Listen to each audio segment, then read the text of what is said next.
and welcome to Digest This, where we discuss day-to-day clinical issues in gastroenterology. My name is Francesca Moroni. I'm one of the gastroenterologist trainee in the north of Scotland. Today we're discussing Anorexia Nervosa. I am delighted to welcome Dr A McKinlay, a consultant gastroenterology at Aberdeen Royal Infirmary and BSG President-elect. Welcome, Dr McKinlay. Thank you for joining us today. Thanks, Fran. Well, what is the definition of anorexia nervosa and how prevalent is it? Well, you started with one of the most difficult questions first. Anorexia nervosa is one of a group of eating disorders. The features of anorexia nervosa are a fear of gaining weight, which then manifests as an obsessive desire to lose weight. And most of the definitions which are contained in the psychiatric manuals include some statement about weight. Most patients will have a BMI that's perhaps below about 16. There's usually a downward trajectory. Very often women will have stopped menstruating. But I think from the point of view of spotting these disorders, then the most important thing is that the weight loss is obsessive, and it's often associated with obsessive exercise as well. And the condition then drives the person into anorexic behaviors, which are one of the things that makes looking after people very difficult. With regard to how common it is, then I've got some figures that we can discuss. Very, very difficult. Different studies come up with different figures. The charity Beat, for example, estimates about 1.5 million people in the UK have eating disorders at present. And even if you go to NICE, who did do anorexic guidelines fairly recently, then you're probably talking about a prevalence of about 0.6%. You're talking somewhere in the order of 225,000 people in the UK having anorexia nervosa. If you look at the other eating disorders, bulimia nervosa, for example, or binge eating disorder, you're getting into several million people probably suffering from these conditions. And I can talk a little bit about definitions of each of them if that would be helpful. Yes, please. So I think the important thing to realize about all eating disorders is that the patient is usually driven by a fear of gaining weight and then adopts behaviors to try and limit any weight gain. So in binge eating disorder, patients will binge, they will eat quite excessively large amounts of food, and then they will adopt some kind of protective behavior to prevent them gaining weight, which might be purging, for example. But in binge eating disorder, the purging doesn't match the calorie intake, so the weight gain, the weight trajectory is actually upwards. Patients gain weight, and binge eating disorder is one of the disorders that's associated with obesity, for example. And just while we're on the subject, these patients probably would come to gastroenterologists indirectly through perhaps a bariatric clinic or similar, or perhaps with a diagnosis of vomiting. The clue is the weight gain, and most patients, when they're directly questioned, will talk about their condition. And the thing to realize is that because they're technically well nourished, they often do extremely well with psychological therapies, like various forms of cognitive behavioral therapy. In patients with bulimia nervosa, by definition, those patients are at normal or near normal weight. And although there's a lot of binging and purging, the compensatory behaviors match the increased intake, so these patients remain at normal weight. And once again, there are good treatment regimes, psychological therapies, based around treating bulimia nervosa, and the outlook is often very good. Where those patients might turn up for a gastroenterologist could be in excessive vomiting, could be from the effects such as hypokalemia, problems with teeth, and of course sometimes, unfortunately, spontaneous rupture of esophagus, Boerhaave syndrome, for example. In patients with anorexia nervosa, there is quite often binging, and there can be purging as well, the so-called binge-purge subtype. But here the compensatory behaviors are quite disproportionate to the intake, and so the weight trajectory is downwards. And that's what makes anorexia nervosa so dangerous, because although the cause of death is the disease, the the route to death is malnutrition. And I think the other thing is that once people drop weight, there's no definite threshold, but certainly when people get below a BMI of 14, there's a suggestion that perhaps the behaviours become easier, and therefore you end up in a downward spiral and more difficult to treat. And so is there a typical patient or a typical presentation for anorexia nervosa? I think one has to be a little careful about trying to just give you a uniform description, but we can say one or two things. First of all, a typical patient is usually a woman because the male to female ratio is 9:1. Very striking. What that means is not that men don't get anorexia nervosa, and there is a certainly onset of anorexia nervosa in boys, often between about the ages of 13 and 15, but because they're rarer, they're often much more difficult to spot. The effects can be equally devastating, particularly on bones, for example.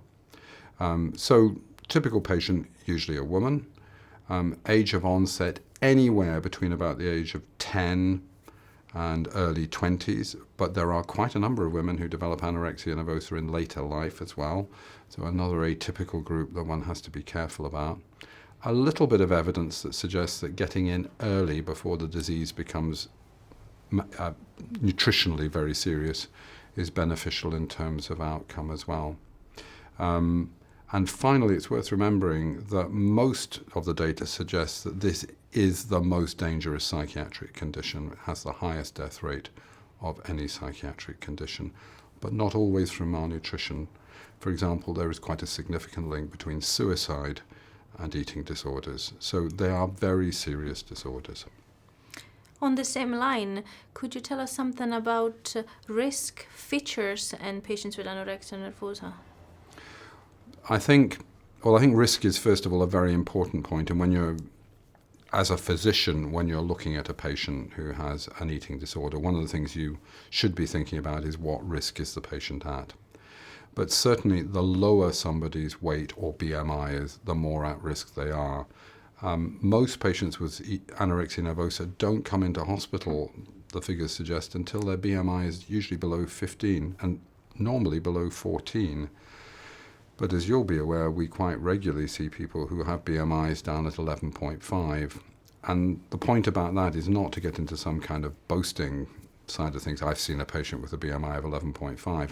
Anybody who's down at that level is in very, very dangerous state, and they only require one extra thing on top of their malnutrition to tip them over the edge. And that could be as simple as a chest infection or something that a person of normal nutritional status would throw off very easily. So weight, trajectory, how rapidly people are losing weight. And we will take people with BMIs of 16, particularly if the weight loss has been very rapid and in one direction.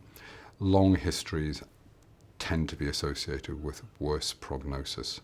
I think from the psychiatric point of view, my advice would always be the same, that you need advice from an experienced psychiatrist, and ideally somebody who's got an interest and specialization in treating eating disorders. And so a patient with a high risk feature, is there a requirement to admit into an acute medical setting? There is sometimes an indication to admit to an acute medical setting. And I think if you have those risk features, downward trajectory in terms of weight, particularly if weight loss is very rapid, not having eaten anything at all for several days, then the difficulty is that sometimes refeeding can be equally as dangerous as being underfed. And if the patient, for example, suddenly feels very threatened and decides that they're going to eat themselves out of a crisis, you can bizarrely get into a situation where refeeding syndrome becomes one of the most crucial things. So there are some patients who are very underweight, very at risk of refeeding syndrome, or perhaps have another medical issue, concurrent disease. And in those circumstances, I think one should certainly think about taking them into an acute medical ward.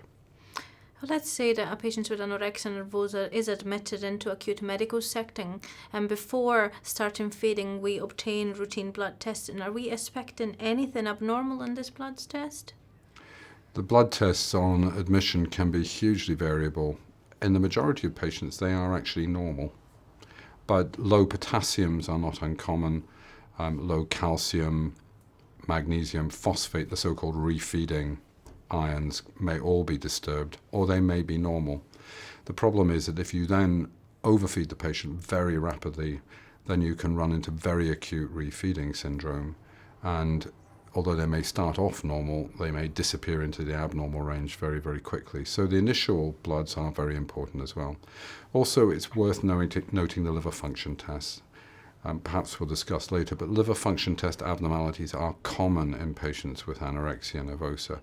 But usually once you're into the recovery and refeeding part of their treatment.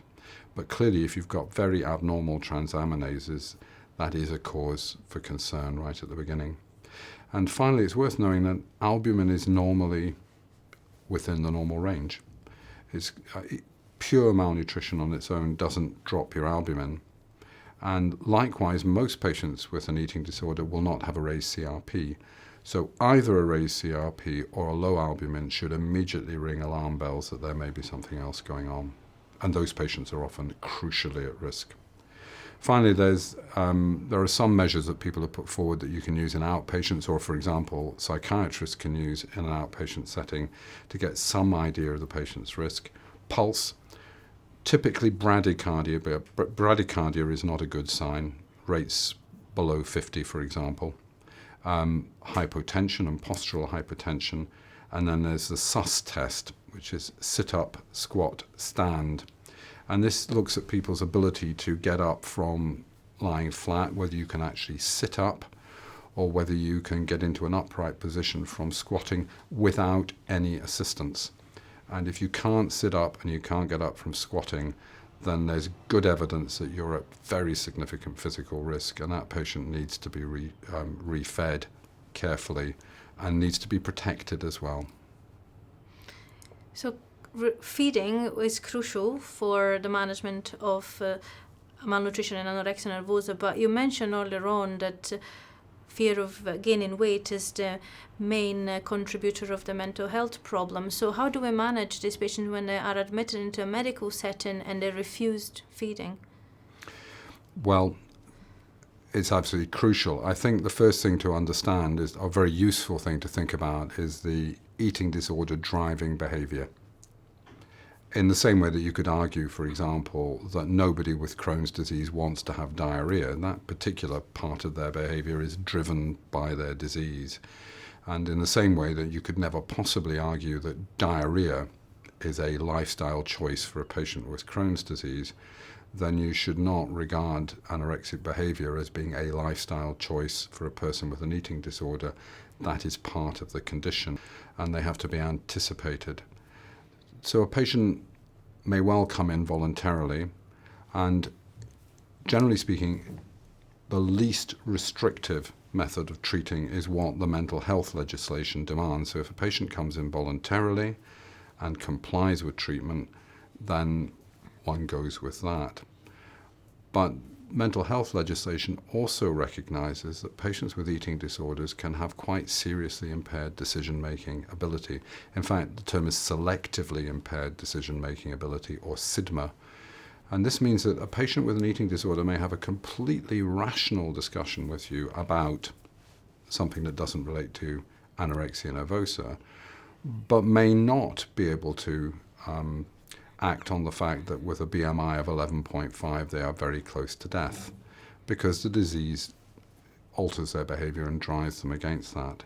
So they may not be able to see the major risks that they're in which case sometimes mental health legislation has to be used.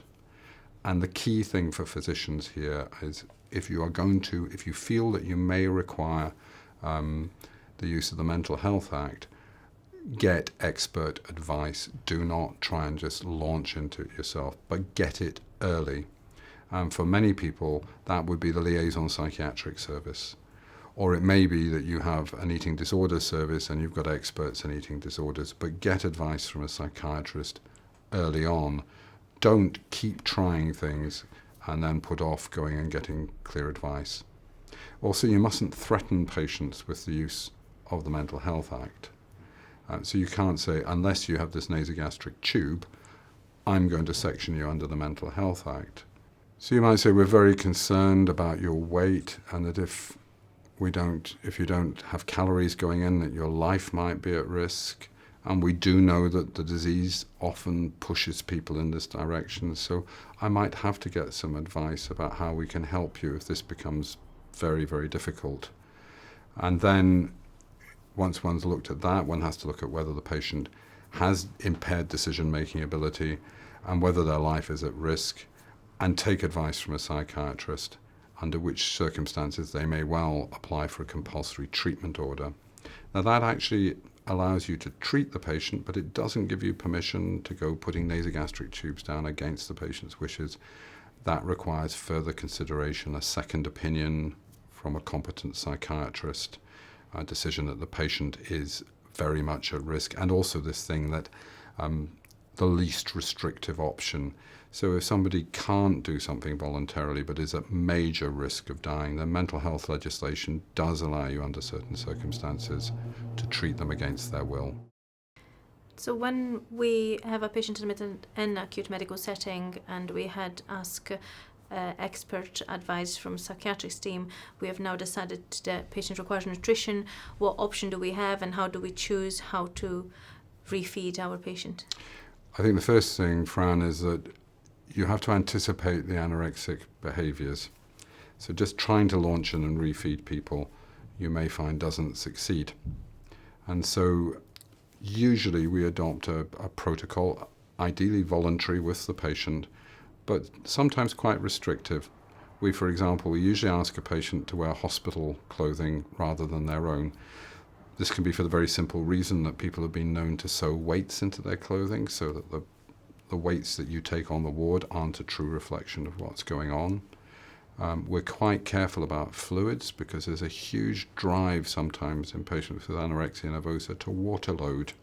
And we've had people put their weight up and down by several kilograms and still not be spotted by very, very experienced teams looking after them. Any time when the patient is potentially on their own and unobserved is a risk time. It's very easy, for example, to regurgitate a meal. Patients with eating disorders can do this often effortlessly and are remarkably good about leaving no sign or clue. So certainly to begin with, we would be quite careful about showers, and it would probably be an observed shower and a commode so that there is the least option for voiding food in other ways. And generally having a group of nurses, for example, who are aware of what the likely possibilities will be. The ways that patients with eating disorders have found to get rid of calories would fill a complete volume in their own right, and sometimes are remarkably clever. So people can run, for example, nasogastric feeds into their mattress without anybody being aware, or throw food into other people's rubbish bags, or dispose of it out the window without people being aware. So the first thing is to be aware of anorexic behaviors, and if at all possible, try and anticipate them. And usually that does require a regime that keeps people close to their bedside and keeps them safe.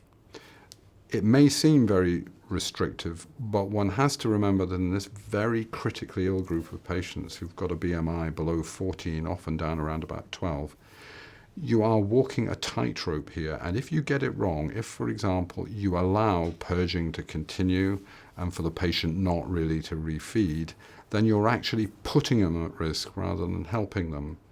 And that group of patients, death is a real possibility, and the behaviors therefore have to be anticipated. And that's where, for example, use of the Mental Health Act, if the behaviors are really endangering the patient's life, driven by the disease, then one has to take action on that. You can't just leave it. You are not doing the patient in the end a favor. If a patient will use a properly controlled eating plan and adheres to that, then obviously oral intake that way is good, but one needs to be careful because it's often used as a delaying tactic. I will eat, I'll do everything you say, but in fact the intake doesn't go up and the weight continues to fall. So sometimes, and the other thing is that certainly early on in refeeding, you want to control the calorie intake very precisely, because if you allow somebody to overeat, for example, you put them at significant risk. So often a nasogastric tube and a very tightly regulated introduction of feed is the safest way to go. And with proper explanation, in our experience, most patients will accept that voluntarily. And interestingly, we haven't, in over 10 years of looking after patients, ever had to forcibly feed somebody against their will. You touched briefly earlier on about medical complication and severe malnutrition and anorexia nervosa, and I wonder if you want to explore this further? Well, I think the first thing when you start a feeding regime with somebody is to be aware of refeeding syndrome. And there's a paradox about refeeding syndrome. If you do things properly, you virtually never see it. So much so that I've heard at least one talk by a biochemist suggesting that it doesn't really exist. But it does exist if you do it badly. So it's about careful introduction. In a very severe person, we may use as little as 1 kilocalorie, 10 kilocalories per kilogram per 24 hours. One would be a little understating it. But that's only a couple of 100 mils in many patients, even less sometimes. And that's over a 24-hour period. I don't think the sin is starting low, and there are very good guidelines from NICE on refeeding. I think the sin is not increasing. And so one would then step that out. You must work with a dietitian who has knowledge and experience of refeeding syndrome. And then when you've established the intake, then you can start to bring in food, knowing that you've got a background. So first of all, managing refeeding and very careful monitoring of the bloods in the early stages, particularly looking at potassium, calcium, magnesium, and phosphate. And phosphate's one of the real killers. So if your lab doesn't routinely provide you with phosphate measurements, you need to ask for them. And with proper management and proper introduction, the first 7 to 10 days are usually the critical bit. And if you can get the patient through that, you're usually through the acute refeeding stage. Just while we're on refeeding, we recognize a much less described thing of later refeeding syndrome. And one of the things here is abnormal liver function tests. Many patients who are recovering from anorexia nervosa and are being fed develop abnormal liver function tests, and it's often transaminases. And I don't think it's fully understood what this is. I suspect it's some form of fatty liver that occurs during the refeeding process. But occasionally it can be very severe, and very severe transaminitis and hepatic failure and occasional deaths have been reported. So watching the liver function tests is important. The approach to that is very much the approach you would adopt with anybody with deteriorating liver function tests. It's about making sure there's nothing else going on, ultrasound and so on. Very rarely does it turn into any major issue. One usually just sits tight. But I've seen transaminases quite routinely getting it up into the ALTs of 200, for example. Not unusual. Limiting exercise early on is also important. We have a policy generally that if somebody's BMI is less than 15, we don't allow them to walk around. It would be wheelchair, usually with a relative if they were going off the ward, and avoiding excessive exercise and attempts to burn off the calories. Also, keeping the windows of the room open, keeping cold, all of these things need to be watched. Those are the sort of acute problems. The rare stuff, but which can be very worrying and very difficult, are spontaneous perforations. They don't occur frequently, but when they do occur, they can be fatal. And I can think of 2 that we've seen over the past 10 years. The first was a spontaneous gastric rupture, which happened under our noses despite the patient being seen twice a day. The stomach just was not emptying. It's possible that this particular patient had had a duodenal perforation before, but the end result was that her stomach tore. It was paper thin. It wasn't a perforation. It was 2 large holes. And despite being rushed straight to theatre and ICU afterwards, she died within 6 hours. So that means that generally speaking, we watch urea, renal function. If in doubt, make sure we're putting a hand on the abdomen, shake the patient to see if there's a succussion splash, and just keeping a very, very close eye on those early phases. The other one we've seen is a spontaneous perforation of esophagus, almost certainly before any NG tube was passed. Fortunately, that was spotted very early on a chest X-ray. We put the patient into medical high dependency. We arranged parenteral nutrition, one of the very, very few occasions that one should ever consider parenteral nutrition. We got our upper GI surgeons involved. We watched things very, very carefully, and the patient managed to come through without requiring any surgery, spontaneously closed the perforation, and is actually alive and at a normal BMI even as we speak. The final medical complication, virtually everything has been documented, from acute cardiomyopathies, renal failure can occur. Virtually any system can be affected by malnutrition. Maybe the final thing just to mention, Fran, is bones. Anorexia is really a perfect storm with regard to bone health. The endocrine changes are very, very complicated, but involve really hypothalamic changes that in turn alter virtually all the hormones, so that growth hormone, people become growth hormone resistant. They're producing very little insulin because they're not eating. The gonadotrophins go completely. They have low levels of estrogen and testosterone. And the final insult is that, in fact, because they're stressed, although people do not look Cushingoid, if you actually look at their hormone profile, their cortisol levels are raised. They're, in a sense, a pseudo-Cushing's type of appearance. And all of these things are very bad for bone development. The raw materials aren't there.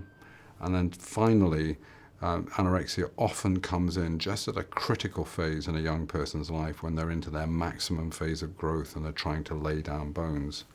And so very significant osteoporosis can occur very, very rapidly in both men and women.